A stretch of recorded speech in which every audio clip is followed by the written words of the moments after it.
Welcome to our conversation about the role of faith communities in dismantling discrimination and transforming society. My name is Anna Dreves, and this event is hosted by Intersections International, a New York-based organization focused on reconciliation and non-discrimination work. Before we get started, a couple of housekeeping items. Please note that this event is being recorded and also live streamed to Facebook. There will be time for audience questions at the end, so please don't hesitate to share your questions using the Q&A box on your screen, or if you are watching on Facebook, you can add your questions to the comment section there. And now it is my absolute pleasure to introduce our panelists today. Joining us from Chicago is Professor David Nirenberg, historian, Dean of the Divinity School at the University of Chicago, and prolific writer and thinker about the interconnectedness of Jewish, Christian, and Islamic cultures. His books include Neighboring Faiths, Christianity, Islam, and Judaism in the Middle Ages and Today, and Anti-Judaism, the Western Tradition. His most recent work, Uncountable, the Philosophical History of Number and Humanity from Antiquity to the Present, will come out later this year.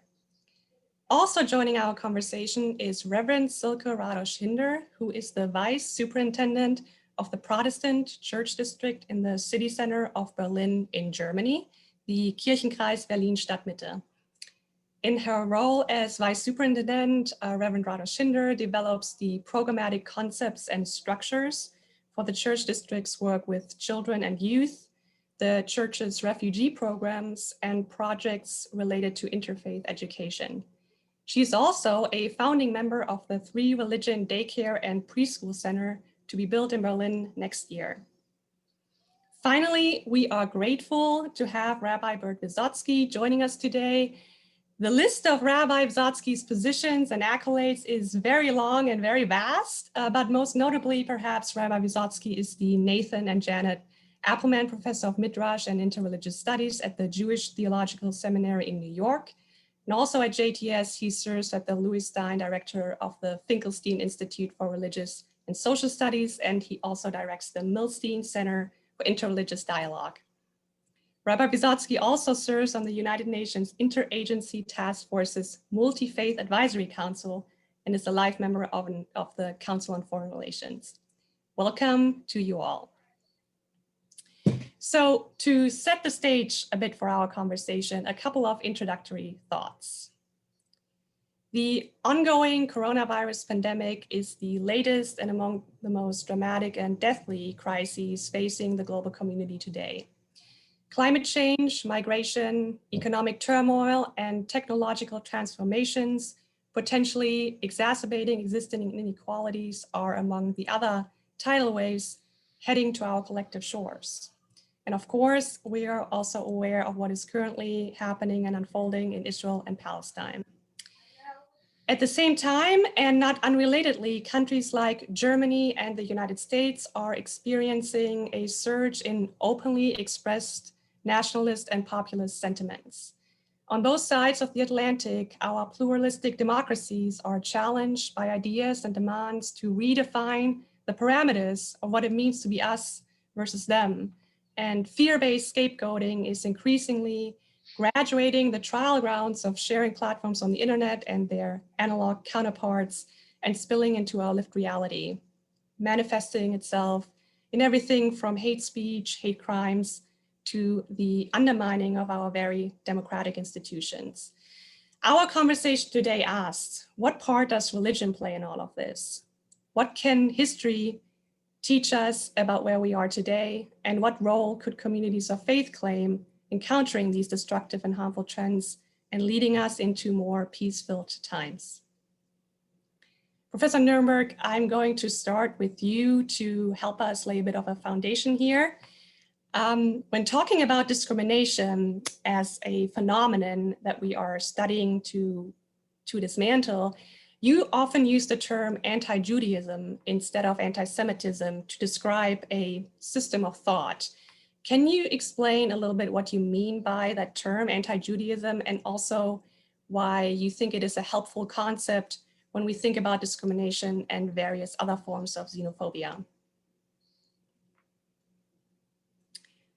Thank you, of course. I'd be happy to, but first let me just say I'm aware that we are meeting today on Eid Mubarak, and at a time when Jerusalem is and other parts of Palestine and Israel are in flames. So this is a background for our conversation that may make my reflections, which are really historical and they look way back, and historians are poor prophets. May make them seem less immediate than I intend them to. But why? Why anti-Judaism? I think really precisely because it draws our attention to the power of religion. Anti-Semitism, when we say anti-Semitism, we tend to think real Jews. It's attitudes towards real Jews, towards Jewish people. And that's true, and it's certainly very important as a phenomenon. But real Jews are in fact very rare in the world, and they always have been. Whereas anti-Judaism is very common. Wherever our world religions, and by world religions, I really mean Christianity, Islam, and their secular descendants, which can be widely and generously defined to include even Marxism. So wherever our world religions and their secular descendants have spread, we find anti-Judaism.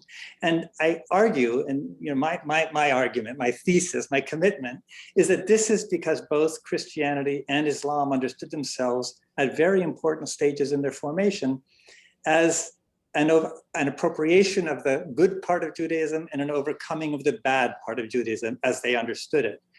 So, if you think about the things that anti-Semitism and anti-Judaism have come to mean, things like legalism, materialism, hypocrisy, a thirst for power, preference for this world over the true transcendent desires of God.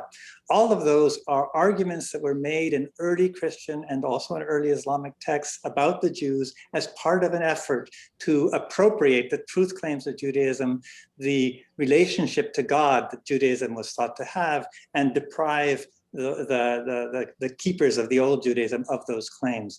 And all of those claims have lasted long after Judaism ceased to really be the significant opponent of any of these groups.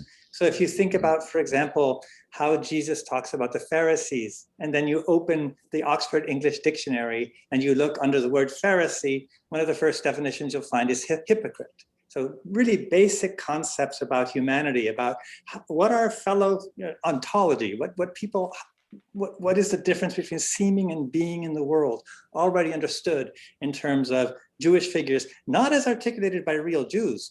The Pharisees didn't consider themselves hypocrites, but as articulated by the early Christians. And we find the same, for example, with the category of the munafiqun in the Quran and in the Sirah, the early life of the Prophet. So both of these traditions understood themselves in that way. And what that meant is that even in societies where there were no Jews at all, no real Jews, these concepts about Jewish materialism, Jewish legalism, Jewish hypocrisy, etc., were available to make sense of the world. And they were available to make sense amongst Christians and Muslims, even within the absence of Jews. Just think of, and I'm coming to the end of my peroration or my sermon, but think of Paul's debate with Peter in Galatians, where they're arguing over what's the proper relationship to Judaism. And Paul calls Peter, he uses the word, why do you compel the Gentiles to Judaize? So he coins this concept of Judaizer. They're not arguing over how Jews should behave. They're arguing over Gentile followers of Jesus and what their relationship should be to the law, to the word, to their own bodies, to each other. And that's the debate. So right there, you already see how Christians are offered the concept of Judaizing as a form of internal critique. And the same thing happens in early Islam. So there are early proverbs that say, of each sectarian group in early Islam, they are the Jews of our community, right? The Shia are the Jews of Islam, etc. These kinds of arguments against each other. So that's my argument, really, that anti-Judaism is much more powerful a concept and much more important for us to understand because it saturates our ideals, the ideals we have drawn from Christianity, the ideals we've drawn from Islam and their secular descendants. These are our highest aspirations. They're not our lowest prejudices. And that's the point, that anti-Judaism is present as well in our highest aspirations, which can generate that kind of sense.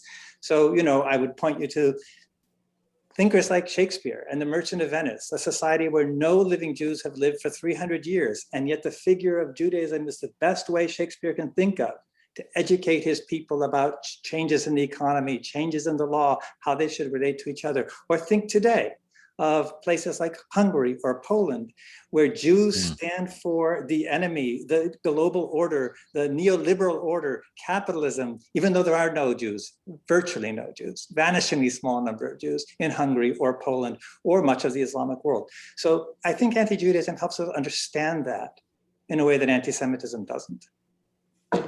And forgive me for going on at such length. No, thank you. It's a very complex concept you are offering here, but I think it's really intriguing when we're thinking about discrimination and what we might have to do to dismantle those systems. And just one follow-up question, just so I make sure we get this right. So if you're describing anti-Judaism as this system of thought to make sense of the world, and kind of at the core of it, this relational element of defining oneself in relation to another, and historically at the root of that in relation to Jews, would you say that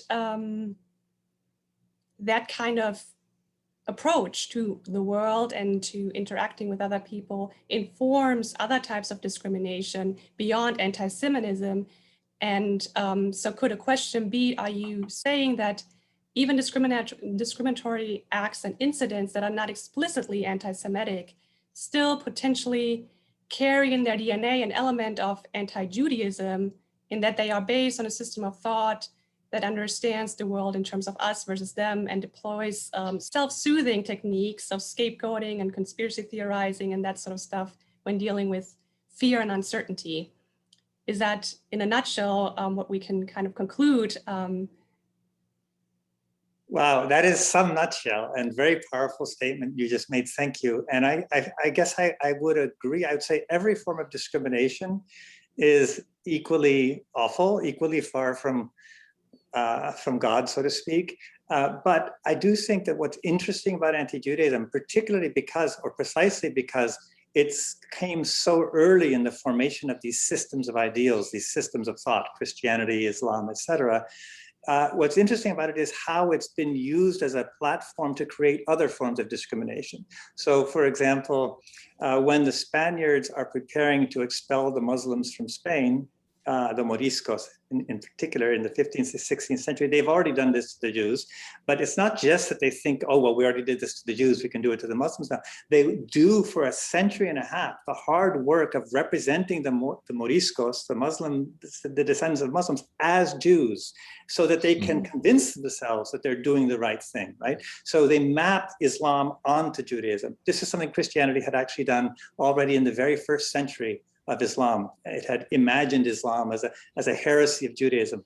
And similarly, I think, look at our own systems of thought today. If you look at people like, well, some of the philosophers of the alt-right, people like Kevin MacDonald, or even some of the nationalist movements in Europe, what they're doing is they are using the figure of the Jew to animate anti-immigration, anti-Islamic, or white supremacist politics. So my point is simply that, again, the work being done by anti-Judaism spreads far beyond Jews themselves. And in fact, you could argue, and this, I don't mean this, I'll put this just in terms of as a provocation, you could argue that even the most atrocious acts of anti-Semitism, like the Nazi extermination of 6 million Jews, was part of making millions more who were not Jewish suffer in the name of anti-Judaism. That is to say, much of Europe was subjected to an ideology and a war, and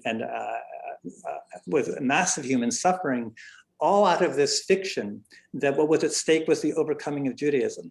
So it's not only Jews who suffer when anti-Judaism or anti-Semitism are put to work, it's the whole world.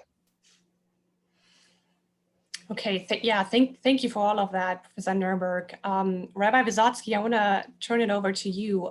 You are an expert in interreligious studies and the history of interreligious relationships, and that is also what Professor Nirenberg is talking about here a little bit. What are your thoughts about his concept of anti-Judaism as a framework for thinking about discrimination, and especially religiously motivated discrimination? So like David, first I want to start by thanking my colleagues at Intersections. I've been working with them for many years, and I love the work they do, and the international work I think you're doing is very important in bringing common understanding among the religions. And that's part of what I want to speak about in response to David. I think his theory of anti-Judaism is spot on. And I like it because it makes me as a Jew feel very powerful. I control the world. But as a Jew who knows Jewish history, I also know that we are a small minority. The Pew report just came out this week. We are 7.5 million Jews in America, which makes us, I think, 2.5% of America. But we do have unexpected power in the country. And it is a real thing. If my colleagues in Indonesia, the largest Muslim country, my colleagues in Indonesia learn anti-Semitism as children, and here I think David's right, maybe it really is anti-Judaism, because they are taught the protocols of the elders of Zion. And we have had to work with the leaders of Indonesian Islam so that they get to know real Jews and understand that we're not going to take over Indonesia. I mean, really, we're not going to take over Indonesia. You can all write that down. We're not going to take over Indonesia. Not going to happen.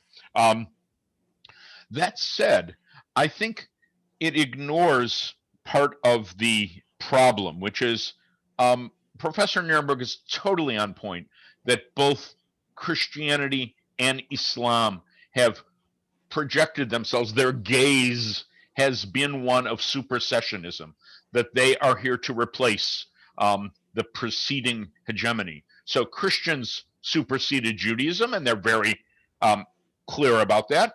And then along comes Islam and turns table and supersedes Christianity, but in doing so is painfully aware of its Jewish roots as well. And we small Jews are left bewildered, like, what are all these people doing here? What do they want from us? And at the same time, I think Judaism has had, maybe to its detriment, a long history of ignoring those religions, trying very hard to look the other way and get on with our own culture, our own literature, our own covenantal relationship to the community and to God. And yes, on occasion, of course, we respond, and like anyone else, we will on occasion act out, whether it's polemically, and as Professor Nirenberg pointed out, right now we're seeing awful acting out between the state of Israel and the Palestinians, and particularly around Jerusalem and neighborhoods in Jerusalem. And it's now coming to be a war again in Gaza. And I'm praying for the peace of Jerusalem, just like the prophet says. That said, we push hard for a positive, our culture, our literature. One of the things that I marvel in my 40, almost 50 years at the Jewish Theological Seminary is, yes, we are aware of the Holocaust, and yes, we are aware of the state of Israel, but the vast curriculum we teach is positive. It's not us against them. It's who we are, what is our culture, how do we constitute our literature, how do we make our souls enriched? And that is often done through cooperation with the other. There is a whole body of literature about cooperating with the non-Jew. And that's equally powerful, I think, in our self-definition. So that would be my one objection to David's theory, is it might be too overarching and doesn't account for some of the variables, at least within Jewish tradition. Thank you, Rabbi Visotzky. You mentioned an emphasis on positivity in curriculum building at the Jewish Theological Seminary, and emphasizing thinking about who we are, nourishing our souls and our spirituality, and also collaboration. So that's a great segue to Reverend Radoshinder, who is in Berlin, Germany, leading a Protestant church district, and in that capacity overseeing a consortium of 21 congregations. And of course, Berlin is one of the most multicultural cities in Germany, if not the most multicultural city. And I'm wondering, how do these specific demographic circumstances, this diversity, influence your work and the priorities of the church district's work? And are there challenges you encounter as a result of working in such a diverse space? Reverend Radoshinder.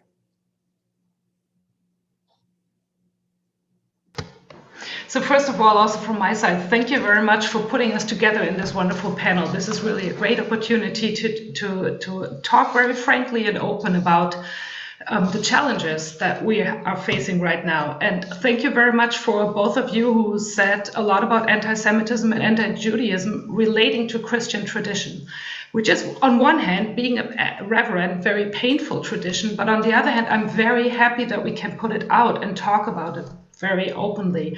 And we have had a lot of discussions about this. Can we actually save our scriptures? Because what can we strip them off the anti-Judaistic impact that they often have, and how do we deal with it? So this is an ongoing discussion and also an ongoing problematic that also led directly to the Holocaust in churches handing Jewish people directly over to the state and into the Holocaust. So this is an impact of our tradition.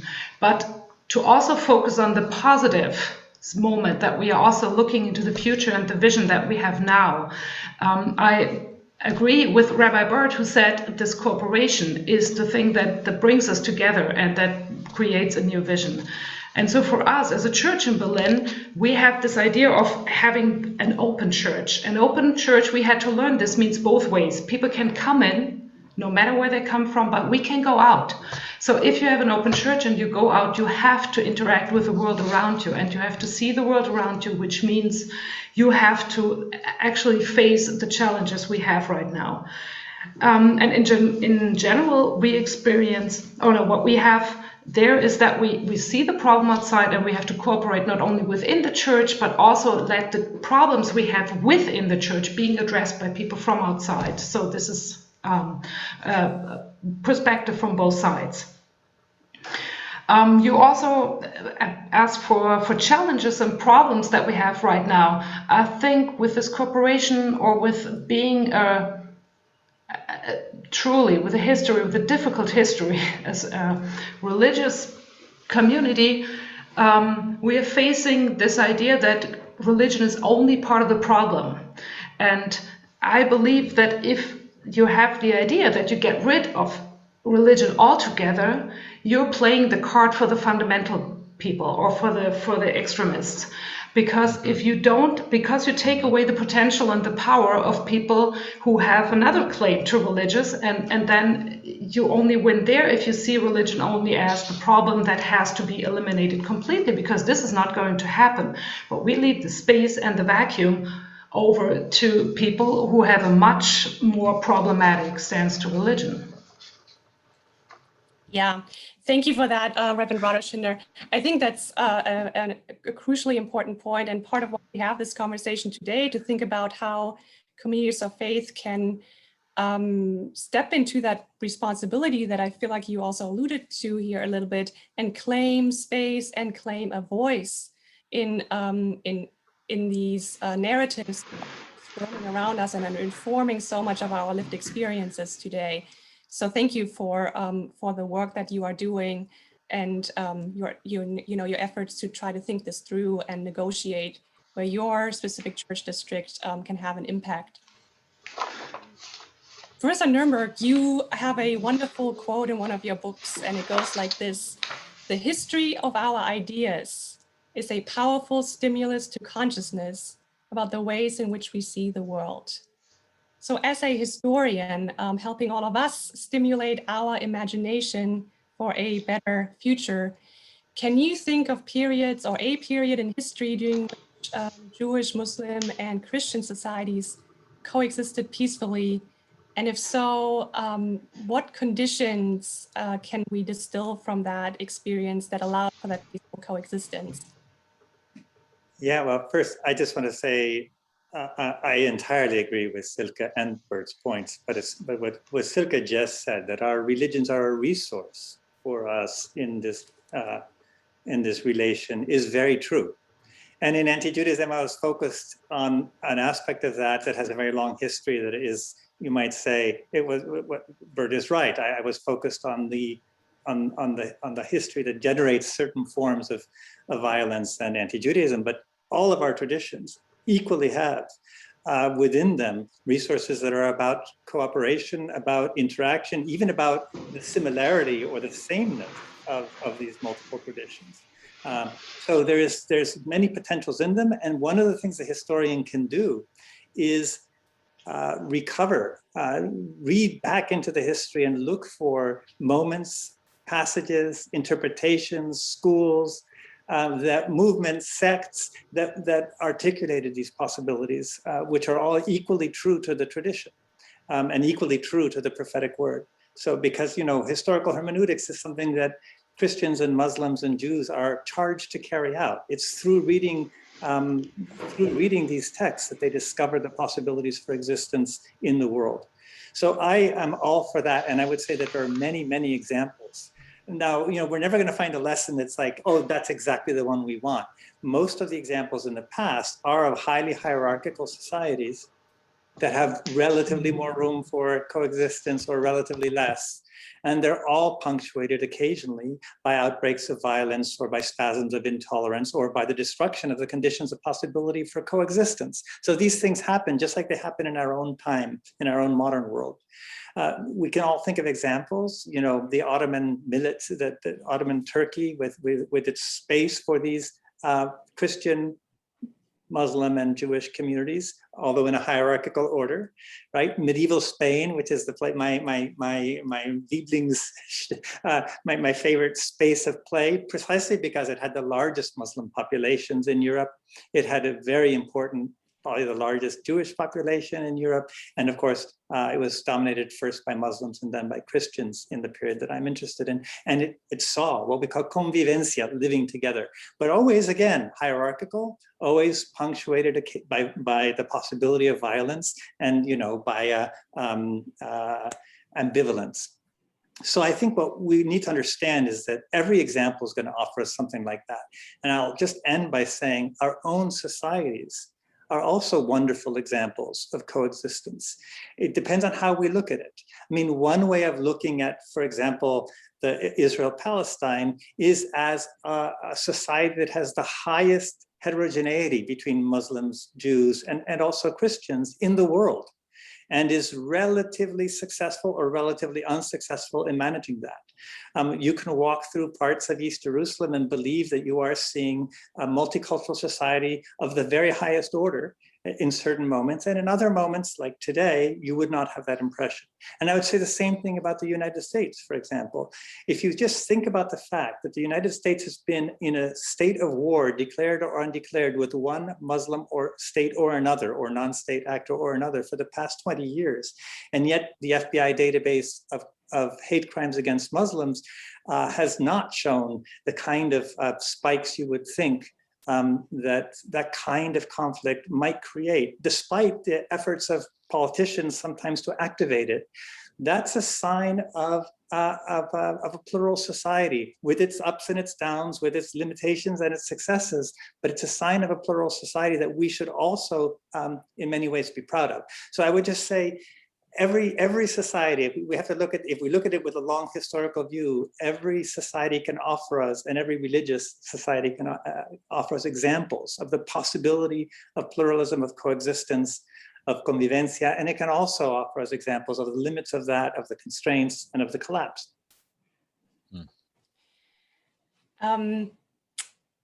Thank you for that hopeful element, bringing that into our conversation. And that is so important. And thank you, as somebody who has studied the history of all of this, for confirming to us and that we indeed, it's always possible. It's always possible. So, and collaboration, figuring out ways of how to live, coexist peacefully, how to build relationship, how to interact, I think seems to be an important element that we are now here confirming. And I'm wondering, Reverend Radoshinder, in Berlin and in your church district, can you tell us a little bit more about the specific projects the church is working on that promote this kind of interfaith understanding and collaboration? Yeah, thank you for that question. I think, especially in Berlin, due to the specific demographic situation here, we really focus on interfaith work a lot, which just gives a fuller picture of the entire city situation. So what we are doing here, we have two, let's say, bigger projects, which is one is the House of One, where we have the Grundsteinlegung, the first putting down the first stone for the building in about 2 weeks, which is the House of One, which is a house of prayer for 3 religions, for Christian, Jews, and Muslim at the same time, where each has their own space in one point, and at the same point comes together to share a shared space, and so be there together. And this will be the first building of this kind. And at the same time, we have this preschool daycare center that we want to build, the 3 religion daycare center, which at the same time is a Jewish, a Christian, and a Muslim daycare center at the same place, and they also have their shared space and learn from there. So to come all, which is to both of these projects, to come out of the fullness of their own tradition and religion, and not just focus on the common denominator, but really come out of the difference, out of the equal experience, and then come together and see what we can learn together and experience together. And we have the hope that this has an impact not only for the kids who call then people from different religious traditions their friends, and I think friendship plays an important role in this whole situation. But this will also be true for the parents, this will be true for the teacher who work there, this will also be true for the institutions who are responsible for these daycare centers. So we hope to really change something on different levels. So these are our big projects, and invite everybody for the beginning of the building next year for this daycare center in Berlin.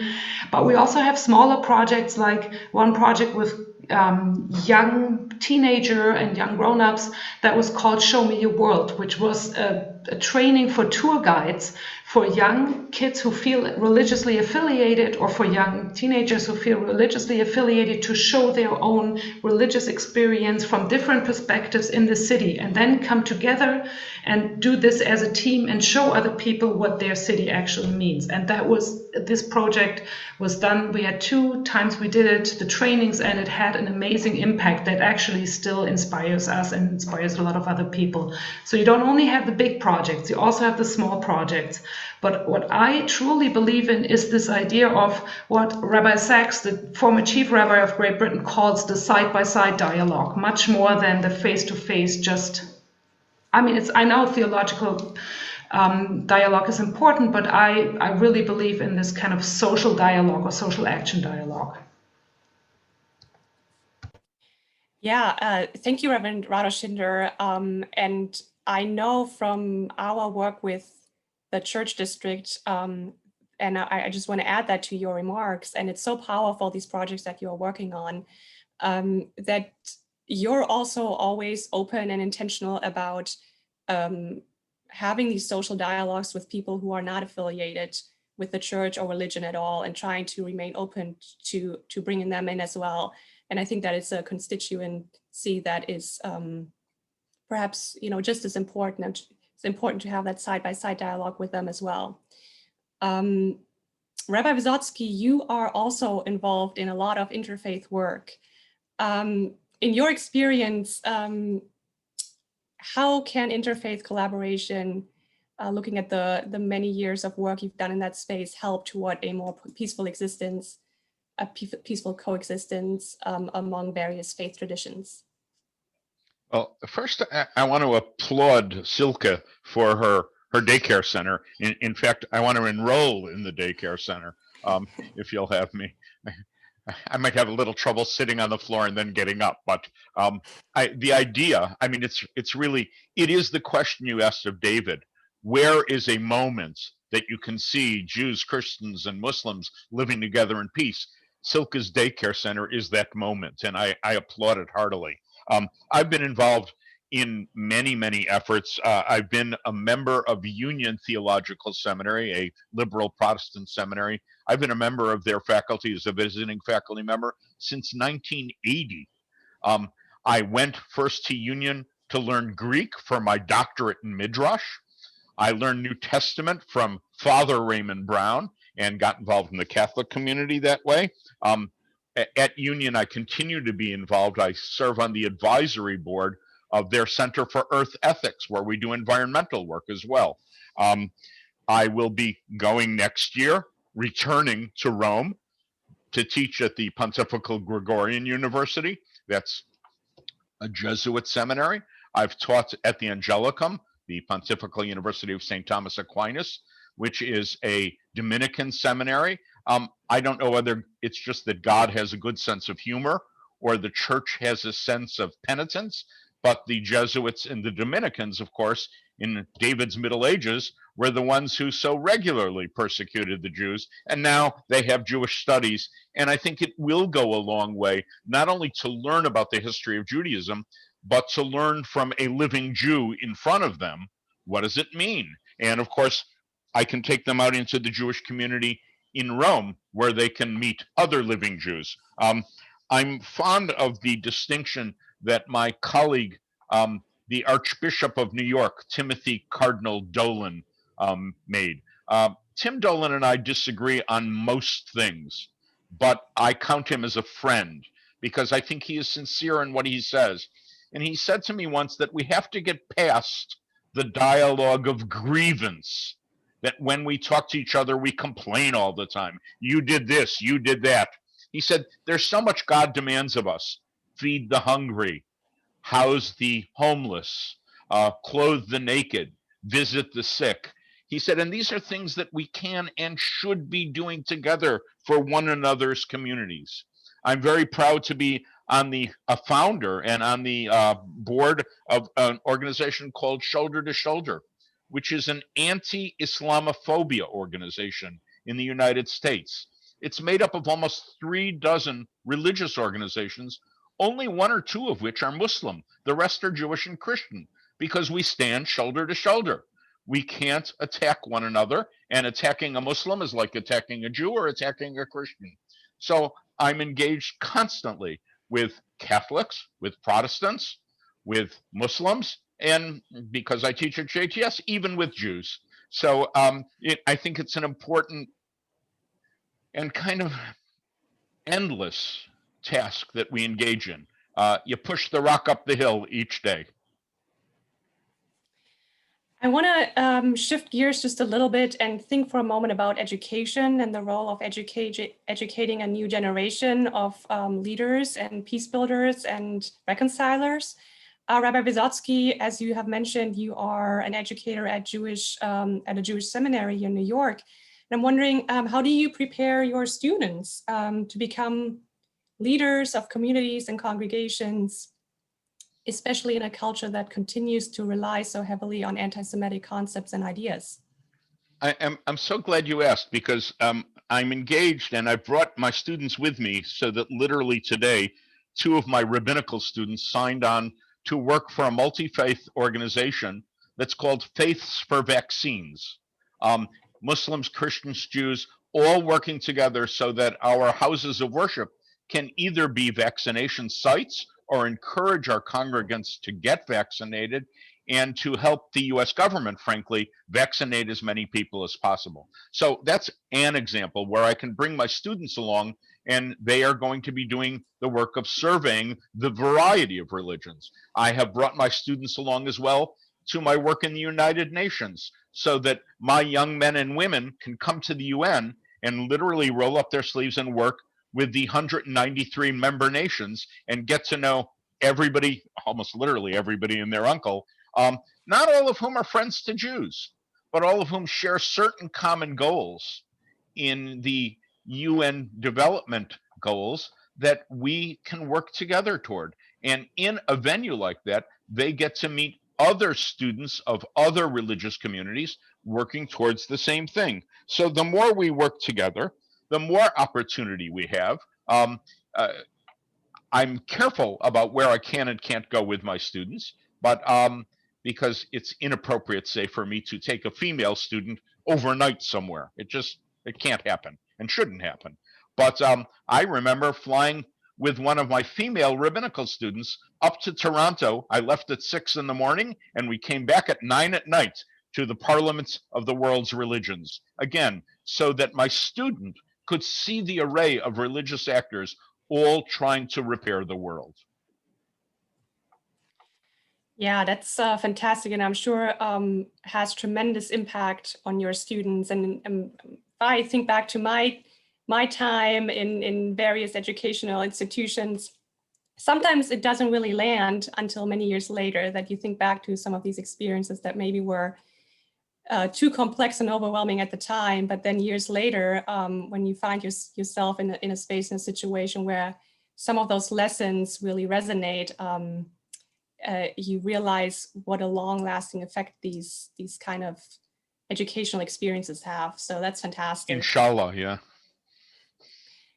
Professor Nirenberg, coming back a little bit to the beginning of our conversation and your concept of anti-Judaism, as this, just to remind us, this deeply ingrained habit we use to make sense of the complexities of the world, and habits that very often lead us to think about the other, whoever that might be or whatever that might be, as something that we need to overcome, to distance ourselves from, to suppress, and perhaps even at times to eliminate and get rid of.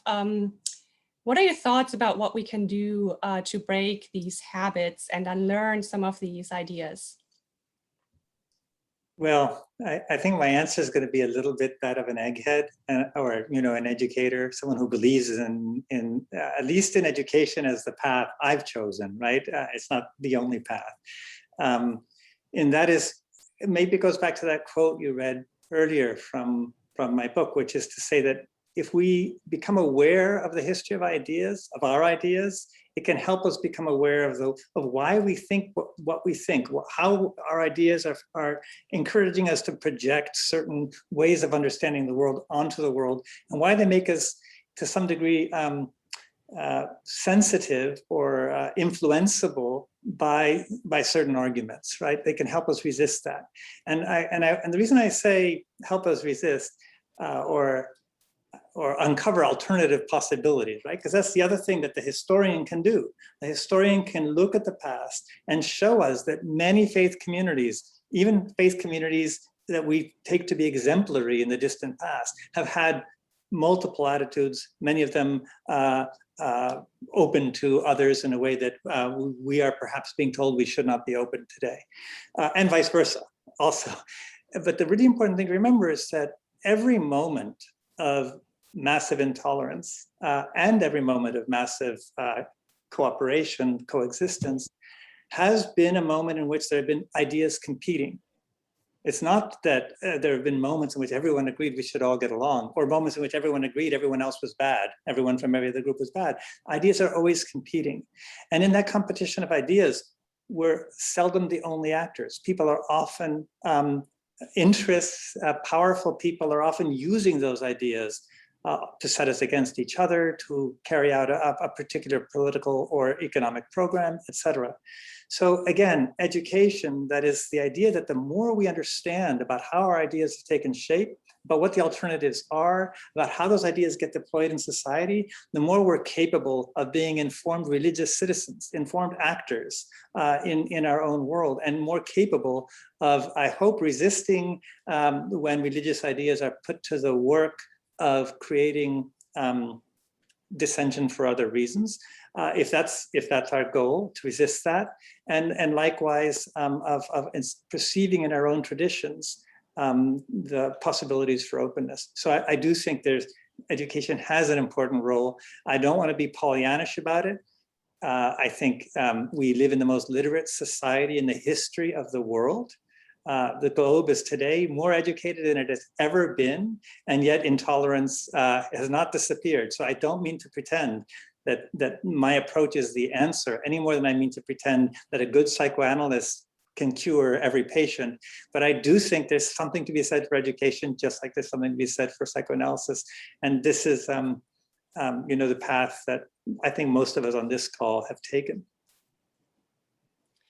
Yeah, I think I personally very much agree. Education is incredibly important, but perhaps just one element of a collective effort that spans disciplines and approaches. So Reverend Radoshinder, in addition to what Professor Nirenberg just offered in terms of education, increasing awareness and consciousness of some of the mechanisms that are undergirding our thinking and living, what are your thoughts about what communities of faith specifically can do to aid in this process of unlearning? And are they perhaps especially equipped to offer ways of developing a sense of self that does not rely on a need to define oneself in opposition to others, and similarly offering ways to cope with fear without scapegoating and lashing out against others? So where Professor Nirenberg is maybe offering first come to consciousness and awareness of what is happening, is there maybe something that communities of faith can then, as a second step or parallel development, offer to substitute some of these more harmful mechanisms and systems of thought that Professor Nirenberg offered to us? Thank you very much, Anna, for this wonderful question. And thank you for what you said before, because I also truly believe in education, and this is one part of it. And so it actually comes really well together. And I really wished I could fully say and agree, yes, that's exactly what we are doing. We can offer all this, but we still have to work on this. But I believe we have it in our hands, and we have a lot in our hands. So if we just look what we have in our religious communities, we have this wonderful group of people who actually still believe the vision of that there could be another world be possible. So we have the vision of people who really can draw together and can put this together. And we also, even though we have to be careful with our scriptures, we have an incredible, powerful scriptures. I mean, they could be used for so much hate for more than 2,000 years. What if we could use them for love in the same way for the next 2,000 years? I mean, there must be incredibly power in these scriptures. This is why we still use and still rely on them. And then we also, and the scriptures tell us about love, and I believe that this is something that unites us, that there is a way of radical love of your neighbor, which really includes everybody, so that we can look at this again. And in the end, we also have a chance to connect to this incredible and endless source of power in a way that maybe people outside or just education alone might not bring us together. So we have these three things, and last but not least, I think we have a wonderful sense of humor that we maybe as religious people might share sometimes, that bring us a lot about disappointments and maybe some obstacles. So we have it in our hands, and I mean, we have so much there. What can we ask for, and what are we waiting for? And I'm giving this to our audience too. What are we waiting for? Let's just do it. Reverend Radoshinder, I cannot not ask this question as a follow-up before we move on to our audience questions. As a follow-up to what you just said, what are we waiting for? I have a question about the space in which communities of faith should begin and maybe need to begin being potentially more intentionally engaged in and involved in, and that is the internet and social media. So a lot of the hate speech, conspiracy theorizing, religiously motivated, discriminatory sentiments are nowadays, as we all know, shared broadly on the internet and especially social media, reaching very large audiences and becoming more and more dangerous in that way. What are ways that our faith communities and faith leaders, educators, people of faith in general can do to counteract some of these narratives, claim space in these hate-filled online forums and platforms, and offer messages as a counter-narrative of, love, hope, community, humanity, and dignity? And one more add-on to that is this may be an opportunity to bring in more young people and offer them something that is appealing to them, that resonates with them, and become involved in faith communities in that way. I think she just called us old. No. But I'm just, David, you have to own it. You are old. Different areas of expertise. I'm assuming a little bit younger than all of you, but so many of these things that are happening online are also very foreign to me. So, and I think we all know, because you're working in education, and Rabbi Radoshinder is working with youth in Berlin. Let's not underestimate young people. So, Reverend Radoshinder, if you may. Oh, that's a huge topic. But what I really truly believe is that the good words need to be out there too, and more and more and more. And I know all these projects who do counteract hate speech by love speech and wrap terrible messages within constant comments of criticism on one hand, to say this is not true, this is not what we think, and at the same time just emphasize the good parts and show good examples. This is creating by communication, and I think we have not understood communication and the power of communication fully yet, but we have to focus on that. And I think we as faith communities have a lot to say about communication, because that is one of our main sources. So we can do a lot, but we have to go out there, and we have to also shield, on the other hand, the people who are there in front and be out and being attacked by these hate speeches. We have to back them up at the same time. So this is not an easy process, but I think we have a lot to give there. One of the things I learned from the UN is that one of the most effective ways to counter this hate speech that incites people and could indeed even incite to violence and genocide, that the best way to counter that is not just from one religious standpoint, but multi-faith. If we stand together to oppose it, we are modeling the way forward. And it's often very effective, because then there's the vast majority against the lone hate voice. I agree.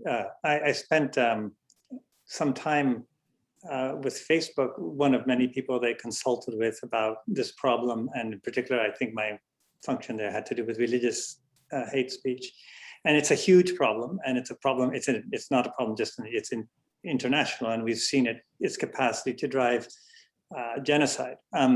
So it's not a trivial problem. But when I think about what I can do and here I go back to Silke's point, as a historical interpreter of our traditions. Our traditions are an endless sea. I think the Quran says that if the ocean were ink and all the fish quills with which to write the word of our Lord, it would not exhaust the words contained in the Quran. Our historical, our faith traditions have in them many, many potentials.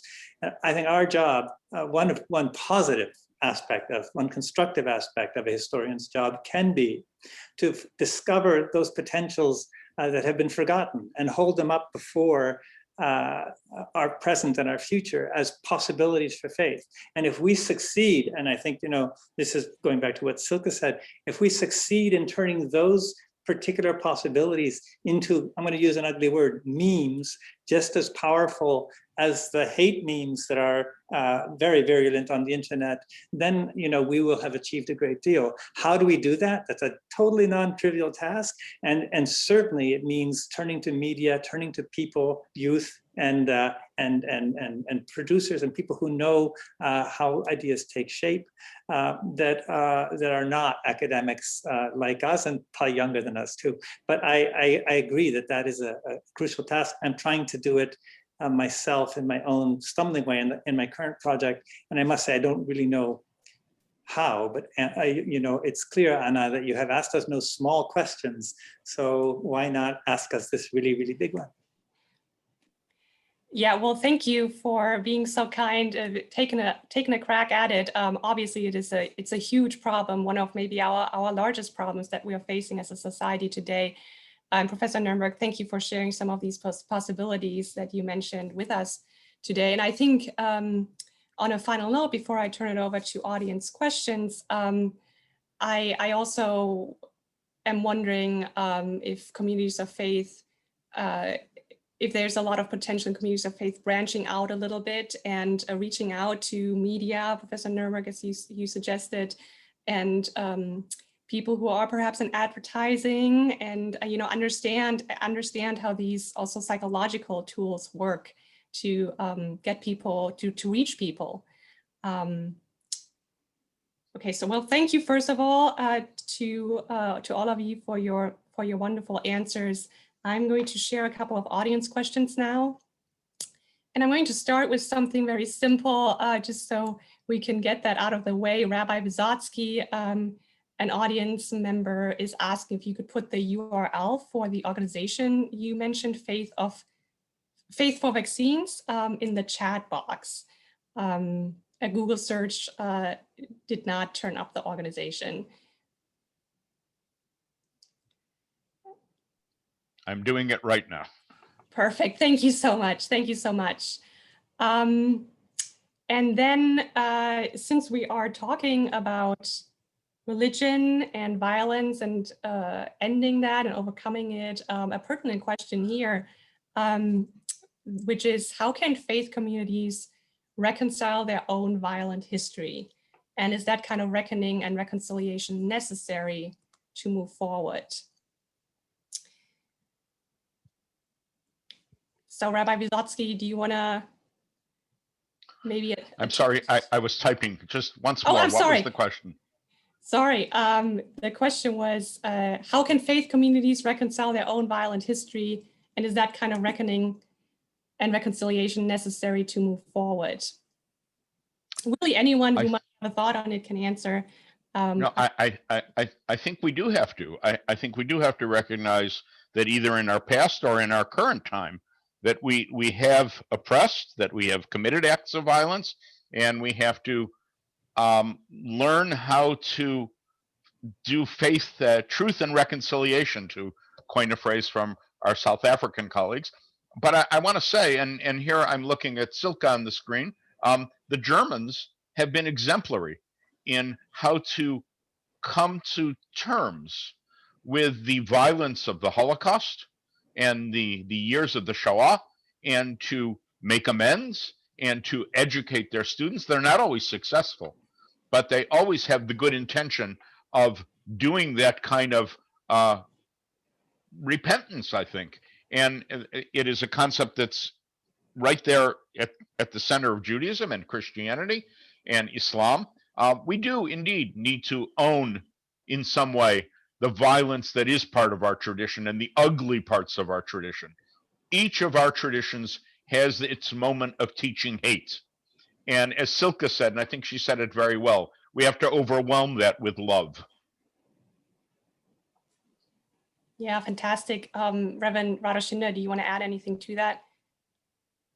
Well, I would like to start a real discussion now with you, Rabbi Burton, because I think the German way has cost a lot on the side of the survivor, who actually continuously had to remind the German society that there is something that still has to be done, and that was a very painful way to get where we hopefully are now. And yes, it was not always successful.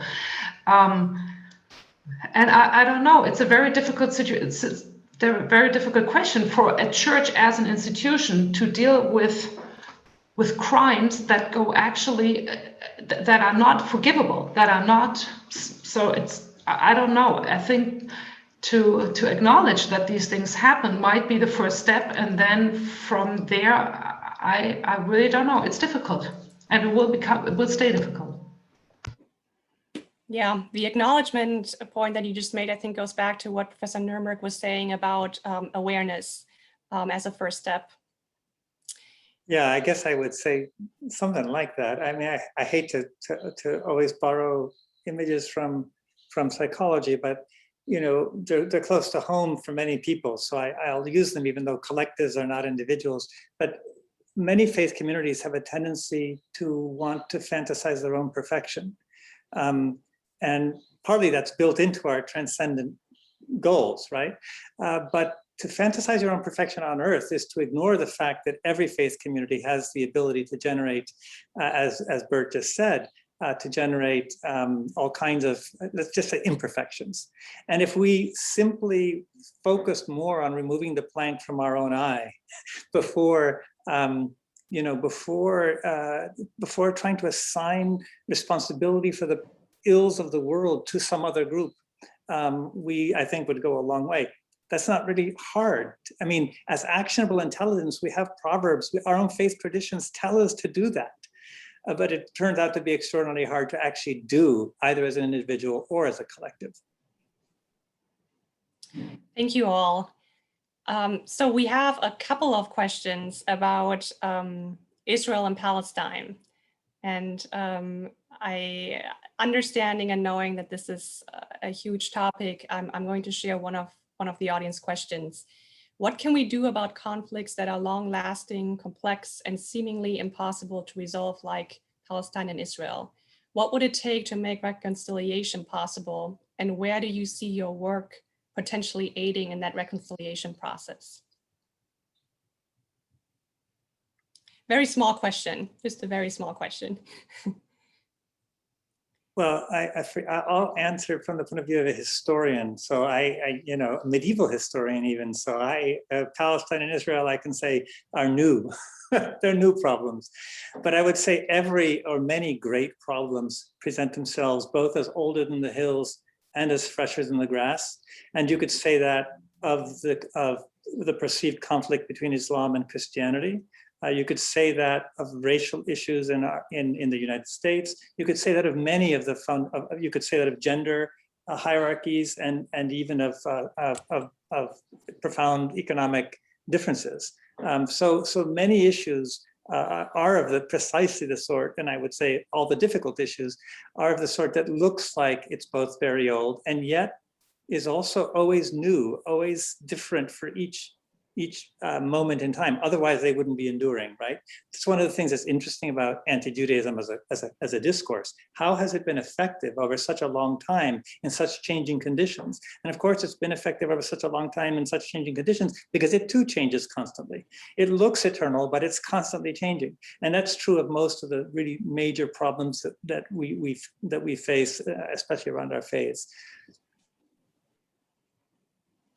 Thank you. Reverend Radoshinder, Rabbi Visotzky, is there anything you would like to share in response? Well, I want to respond in light of what you asked me earlier, which is that we do have to own our own sins first. On Yom Kippur, which is the holiest day of the Jewish year, when the temple was standing, we're talking about 2,000 years ago, but it was standing precisely on the place, the Haram al-Sharif, the Har HaBayit, where Aqsa and the Dome of the Rock now stand. So it's not coincidental that I'm bringing up that image.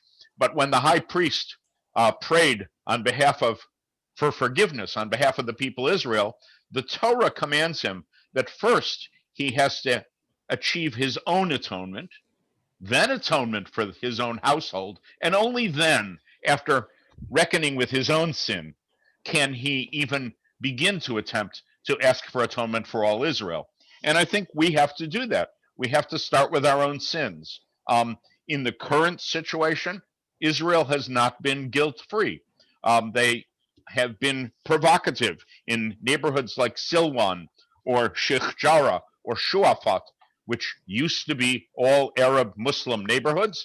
And now there is a continual encroachment of occupiers.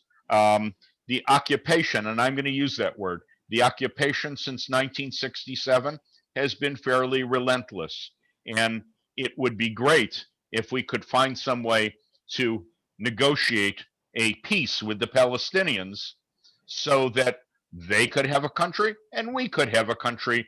And, this is something I learned in kindergarten. We could learn to share. Of course, that's never easily achieved. On the Palestinian side, it doesn't help that rockets are flying out of Gaza and the Gazans are ready to endure plane strikes to be able to express that, but it escalates day by day. And I think both sides need to learn how to stand down and listen to one another and sit together and say, we have a problem. It's been a problem for a very long time. And maybe now finally it's the time to solve it.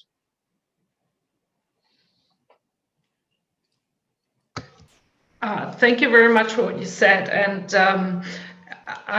from a German and a Christian perspective, I just want to add that maybe one thing is not to think of any conflict as being unsolvable and like give up hope and to not think that there won't be a momentum when things can change. So this, thank you very much to David Nirenberg, that I think is very important. And the other thing from a German perspective is not to use Israel to put all what we said before, the anti-Judaism, anti-Semitism onto it, which is so easy and easily done in the German context, and to be very differentiated about what you're criticizing, about what you're looking at, and what political perspective you're putting in, and which arguments you're using. Yeah, thank you all for that. I think as a last question here, I'm going to link this last question to Professor Nirenberg, something you said about the enduring workings of anti-Judaism, and part of that ability to continue to be present is being able to adapt to changing circumstances. So this question here is about, it brings into the conversation questions of racism and other characteristics used to divide us. So the question is, how can we ensure proper inclusion of race and socioeconomic background, in addition to religion, to these interfaith conversations about discrimination?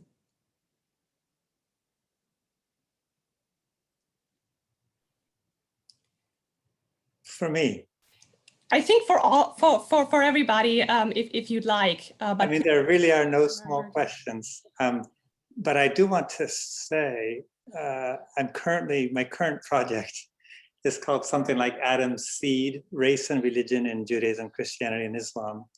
And it's very much about the sense that the forms that our religions have taken, and in particular, some of the supersessionist arguments they've made, the ways in which they've tried to negotiate the available traditions and the claims to proximity to prophecy that those traditions make, often by arguing about lineage, by arguing and appropriating certain claims to how prophecy and relationship to God are transmitted. Those have played a really important role in justifying or in creating systems of racism, systems of slavery, and systems of legitimation of certain forms of power. And none of our traditions is independent of this, but I'm particularly interested, of course, because of the great colonial religions, Christianity and Islam, two religions that have colonized most of the world, and whose ideas about the relationship between prophecy, privilege, and genealogy, and the relationship between Jews, Christians, and Muslims have been central to the possibilities of a life for indigenous peoples in the Americas and in Australia and Australasia, for Africans and their enslavement, for many, many aspects of what we take to be crucial racial and social justice questions of our time. So these are deeply intertwined topics. Yep. Reverend Radoshinder, do you want to add anything? Yeah. The context is a little different. I'm assuming this question was perhaps posed by somebody from the US, but please go ahead. I would like to add maybe an example from an Italy church, from the Protestant Italy church, which is called the Valdenser Church. And when a lot of refugees came to Italy from different Christian backgrounds, and they were there and they asked for, can we actually use the church? Can we be here? And the Valdenser Church was a very small church and kind of demographically declining. The church decided we do the change. We don't just say, okay, you can be here, we do some hospitality, but we do church together. And it's even called church together, the concept there, to say we share leadership, we share privileges, we share budget. So we do the whole thing. And that is an incredible change of this church. And it turned everything around, and it's a very difficult, but it's really fantastic and interesting process that is going on. So there are some examples to really put this question of racism together with privileges and with resources that are then shared and also given up. And it is still an ongoing process there. Great, thank you for sharing that example. Rabbi Visotzky, the last word. Well, I want to, in some ways, echo what both of my colleagues have said. I'm a big fan of study together, not just study of history, but actually study of scripture. Judaism, Christianity, and Islam, we do not share a common scripture because the Muslims have the Quran, but we do share common stories. And those stories are very powerful, not only in our identity formation, but as David pointed out, in the ways in which we justify all kind of ill as well. And I have found over decades now that if we sit down and take a passage that we share in common and study it together and are serious about that study, meaning that we listen to the other person, maybe the hardest thing in the world to do, listen to the other person, but we find out astonishingly, wow, the text that I thought I knew, I didn't know at all. These people read it wildly differently than I do. And with some degree of humility, which I have to work to cultivate, I admit it, but with some degree of humility, you can learn amazing things. Last night, I was on a Bible study with a group of African-American ministers, Protestants. And we read a story that I've read a million times, and they taught me all kind of new Torah because I listened to them and learned that their experience, surprise, surprise, is different than mine. So the text may stay the same, but our reading of it is different.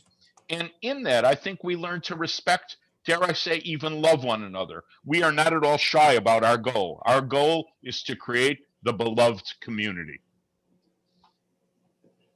Oh, perfect. What a wonderful expression to end on. So we are at the end of our event today, and I want to thank our wonderful panelists so much, Professor Nirenberg, Reverend Radoshinder, and Rabbi Visotzky. Thank you for engaging us, for sharing your ideas, your experiences and examples with us, and for hopefully inspiring us all to continue to think about these questions and consider our part in transforming our societies into more peaceful ones for all of us. To our audience, thank you for being with us and for sharing your questions. A link to a brief post-event survey will be shared in the chat box and also via email after the event. I hope you found this discussion helpful, and I also hope that it will be only the beginning of many other conversations you will have in your own communities, and that I'm sure you're already having. I also want to thank our Executive Director, Reverend Julie Johnson-Staples, and our fantastic team at Intersections for bringing this event to life. Knowledge and awareness of the mechanisms and structures at play is power. And in that power lies the ability and the agency to affect change. So with that, I wish you all a great rest of your day and evening. Thank you for being with us. Stay safe and be well. Thank you all.